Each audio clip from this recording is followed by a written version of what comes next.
Assalamualaikum, hi, welcome back to Eno Production YouTube channel.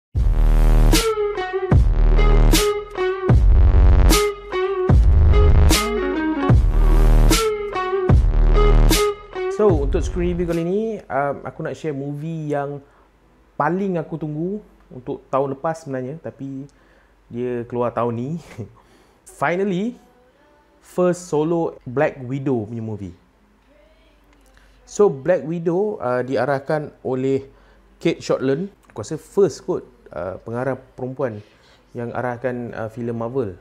Betul ke aku kalau aku salah?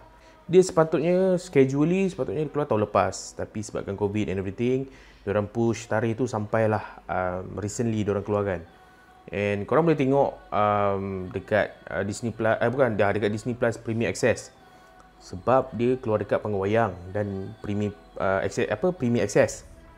So, since Malaysia masih lagi tak buka panggung wayang, aku terpaksa tengok dekat Premier Access lah. It's a good movie, it's an movie yang menghiburkan. Tapi ada beberapa perkara yang membuatkan aku sebagai seorang Marvel punya fan kecewa. Ada a few things yang aku akan borakkan dengan korang dalam video ni. Jangan risau, video ni tak ada spoiler. So for those yang belum tengok, korang boleh tengok video ni sampai habis. And then korang boleh tunggu lah dia keluar dekat Disney Plus nanti bulan 10 kalau tak silap aku. So for those yang dah tengok, korang boleh share experience korang. Kalau korang tak setuju dengan apa yang aku akan borakkan kejap lagi, korang boleh sangkal aku punya pandangan. So let's get started. Okay, first of all, movie ni dia intro dia panjang. Aku tak tahu lah, mungkin aku slow kot sebab for the first 40 minit aku tak faham sangat dia punya plot. Aku tak tahu apa yang diorang nak cuba sampaikan. Aku mungkin dah dapat agak apa yang aku dah mula faham dia punya jalan cerita. Minit yang ke-40 ke 45 macam tu. Oh, okey, baru aku dah faham macam ni dia punya jalan cerita dia. Tapi dia punya intro ataupun dia punya setup tu sangat-sangat panjang. So aku cakap macam boring lah movie ni kan. For the first act macam alamak apa benda ni. Tapi gradually dia akan more entertaining. Tapi aku tengok movie ni as a Marvel punya fans, bila aku tengok movie ni aku tak rasa aku tengok cerita Marvel. Aku tak rasa aku tengok movie daripada Marvel Studio or any kind of Marvel punya movie lah. Dia macam separate entity punya. Dia tak gang dengan Marvel punya movie yang lain. Dia rasa disjointed sangat. Sebab aku rasa macam aku tengok indie film yang power tau.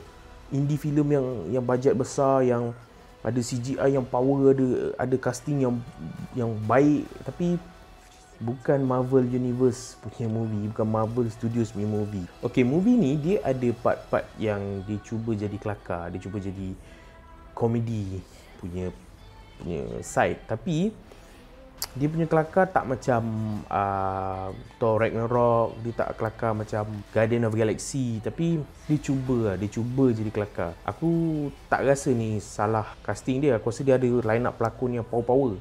Dia ada Scarlett Johansson, of course, Black Widow kita, Natasha Romanoff, kat dalam ni ada banyak Black Widow dalam movie ni. So dia ada Scarlett Johansson, dia ada Florence Pugh, which is surprisingly sangat-sangat power. Actually aku dah expect benda ni. Sebab aku ingat lagi aku pernah cakap dengan ex-girlfriend aku dulu yang Florence Pugh ni dia akan jadi pelakon yang power satu hari nanti. Aku dapat bayangkan ni time tu.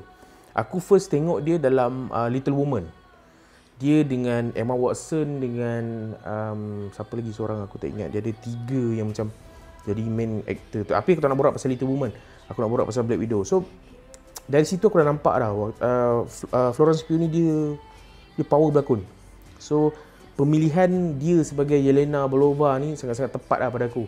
And of course dia ada Rachel Weisz dengan David Harbour. Diorang ni dua-dua ni adalah watak mak ayah angkat kepada Natasha Romanoff and Yelena Belova. So watak Scarlett Jo dengan watak Florence Pugh tadi. So diorang ni adalah satu family. Diorang adalah family spy. So tu bukan spoiler lah, tu aku rasa korang dah tahu. So diorang ni family spy and diorang ada momen yang diorang get back together dekat ada scene meja makan. Kat situ aku rasa korang pun tahu, korang dah banyak tengok video kat YouTube kan. So scene tu dia heartwarming punya scene, dia kelakar punya scene, tapi dia punya tahap kelakar tu dia cuba nak jadi kelakar tapi aku tak tahu lah, mungkin pada aku tak sampai kot jokes tu. So oh yeah, speaking of family punya team, bila aku tengok movie ni, aku macam aku cakap tadi, aku tak rasa aku tengok cerita Marvel, tapi aku rasa macam aku tengok Fast and Furious. Aku tak tahu apa hal, aku tak tahu kenapa, tapi sebab first dia ada scene kejar-mengejar kereta, dia ada scene tembak-menembak, dia ada scene meletup-meletup, dia ada scene yang family punya team. So macam aku salah tengok movie ke? Aku beli Fast and Furious ke? Aku beli Black Widow kan? Tapi macam okay.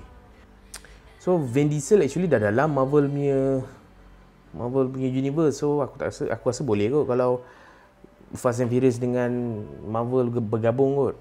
Okay, bercakap pasal action sequence, pasal kereta, kejar-mengejar kereta, pasal tembak-menembak, pasal meletup-meletup. For the first and second act, aku rasa action sequence dengan set piece yang diorang buat untuk membuatkan filem ni filem aksi.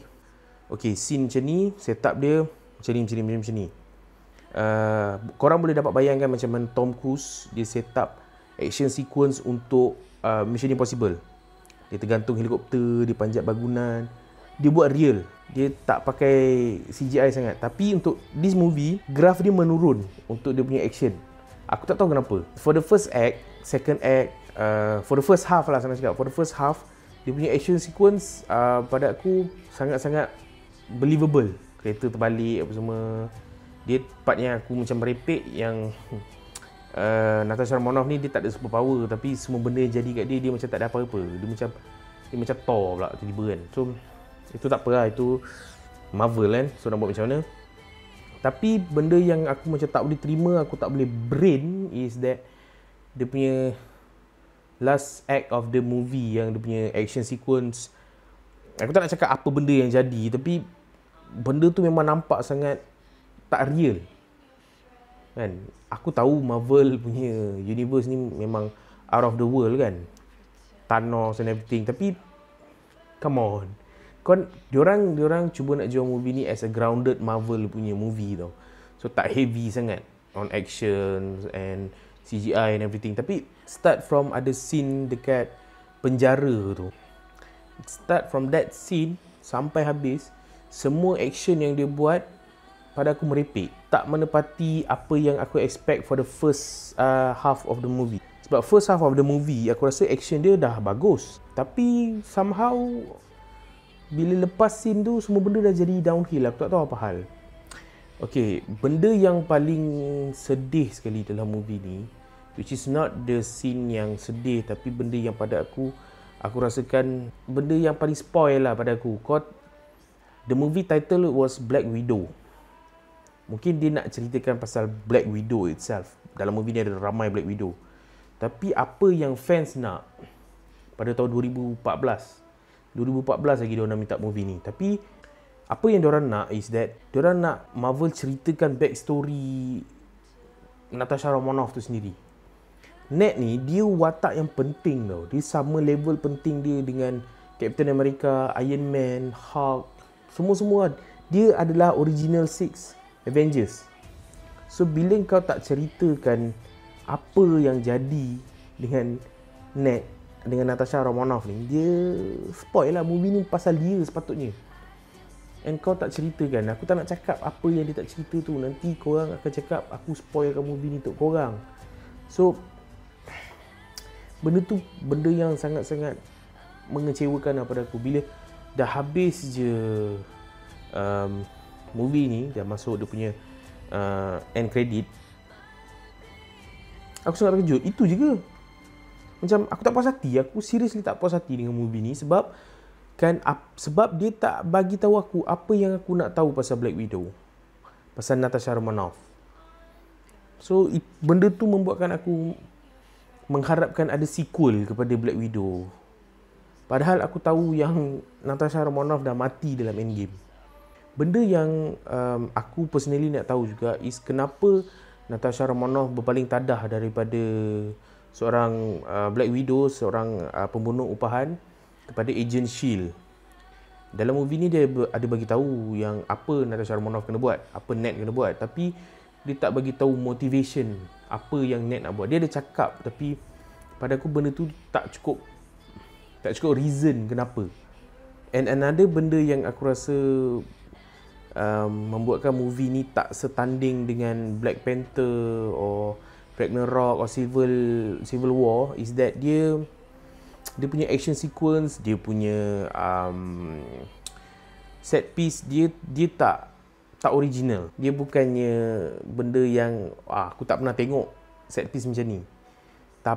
Tapi apa yang diorang buat is that macam aku cakap tadi, dia punya action, dia punya car chase, dia punya aksi kejar mengejar dengan kereta, ada vibe Fast and Furious. Benda-benda spy yang diorang buat dalam ni benda yang sama macam Mission Impossible, macam filem-filem spy yang lain. So tak ada benda yang original dalam filem ni. Even scene Prison Break tu sebenarnya daripada filem lain. Aku tak tahu diorang tak perasan tapi mustahil diorang tak perasan. Sebab banyak sangat benda dalam ni yang aku rasa korang tiru daripada movie lain kot. It's just diorang buat movie ni macam kau masak malas kau tahu. Macam kau masak yang jenis kau campak-campak je makanan. So diorang decide okay, campak-campak je script and everything. Dah movie Black Widow. Korang tengok lah, korang suka tak suka kau punya pasal. Aku rasa macam tu, which is tak sepatutnya diorang buat untuk filem tribute pada Black Widow. Dia korbankan diri dia untuk selamatkan, untuk dapatkan Soul Stone, tapi end up korang bagi dia movie macam ni. So as a Marvel punya fans, aku kecewa lah. Okay, before aku cerita aku punya final thought on this movie, aku nak cakap yang Scarlett Johansson as usual, dia punya lakonan is the best. Dia adalah salah satu pelakon yang ada kedua-dua dia. Dia ada rupa yang cantik dan dia ada karisma dalam membawa watak Black Widow tu, Natasha Romanoff. Aku tak dapat bayangkan orang lain bawa watak tu selain daripada dia. And another good thing from this movie is Florence Pugh. Aku rasa dia, combination dia dengan Scarlett Johansson betul-betul kena. Dia ada vibe, ada rasa macam diorang ni betul-betul adik-beradik. Chemistry diorang memang betul-betul ngam lah. So sayang lah movie ni movie last yang diorang akan digandingkan bersama. Aku nak tengok sebenarnya. Aku harap diorang ada future project, mungkin bukan dengan Marvel. Aku harap diorang ada movie yang lain diorang buat, yang diorang akan bekerjasama. Sebab diorang ada chemistry yang betul-betul kau dapat rasa apa yang dua-dua ni cuba sampaikan dari segi lakonan. So benda tu best. So aku punya final thought is that this movie is totally a setup for next phase of Marvel Universe. So dia tak ada apa-apa input pun dari segi Black Widow punya, Natasha Romanoff punya story. It's just that dia cakap je apa yang jadi dekat Natasha Romanoff, tapi kita kena bergerak ke hadapan untuk fokus on next project. Dia just as a filler punya movie lah. Sementara nak tunggu next punya movie which is Spider-Man and Shang-Chi and Eternals tak silap aku. So itu je lah, filler. And the lack of backstory pasal Natasha Romanoff is a crime. To be honest, benda ni memang membuatkan aku sangat-sangat kecewa dengan Marvel Studios. Sebab korang bagi hint banyak pasal Natasha Romanoff dalam setiap movie yang dia keluar sebelum ni. And finally bila ada movie pasal Black Widow, pasal Natasha Romanoff, tapi kau tak address benda tu, is something yang aku tak puas hati lah. Macam aku cakap sebelum ni, movie ni is just a filler movie. Bukannya movie yang serious punya movie macam Black Panther, Endgame or Civil War. Tapi it's just a movie yang diorang just cari pengarah, cari screenwriter, cari DOP, cari skrip, pakai casting, bam, dah jadi movie. Ni movie untuk korang. So benda ni sebenarnya kalau Marvel teruskan, dia akan menjadi pemusnah kepada Marvel tau. Korang bayangkan kalau the next phase of MCU, dia punya graph akan menurun, siapa yang akan naik? Of course DC, of course Justice League. Kalau nak cakap pasal kontroversi Joss Whedon dengan Zack Snyder, tu kena panjang lagi punya video lah. Tapi dekat situ je kok aku nak cakap pasal Justice League Zack Snyder. Aku tak nak cakap pasal Joss Whedon punya tu, merepek. Justice League Zack Snyder is way better than this crap. Aku nak bagi rating yang berbaloi untuk korang tengok movie ni, tapi aku kena jujur dengan diri aku sendiri. Aku tak boleh nak bagi 4/5. Aku kena bagi 3 juga. Tapi since karakter dan pelakon dalam ni buat something yang aku rasa boleh balance apa yang studios buat, so aku akan bagi 3.8/5. Itulah benda-benda yang aku rasa pasal movie ni. Itu benda yang aku boleh borak dengan korang tanpa bagi terlalu banyak spoiler. Aku tak tahu aku ada cakap ke tak spoiler. Kalau aku ada cakap, aku minta maaf. But itu apa yang perasaan aku as a Marvel punya fans. Tengok movie ni 2 kali, so far 2 kali. Aku tak tahu berapa kali lagi aku akan tengok. So for those yang dah tengok Black Widow, korang boleh share experience korang. Kalau korang rasa apa yang aku rasa, korang boleh like video ni. Kalau korang rasa korang tak puas hati dengan apa yang pendapat aku, korang boleh tulis dekat ruang komen. Kita boleh bergaduh kat ruang komen. Korang cakap apa yang korang suka dan tak suka tentang movie ni. So that's all for screen review. Thank you for watching. Don't forget to like, share, comment and subscribe. See you guys in the next video. Assalamualaikum, bye bye.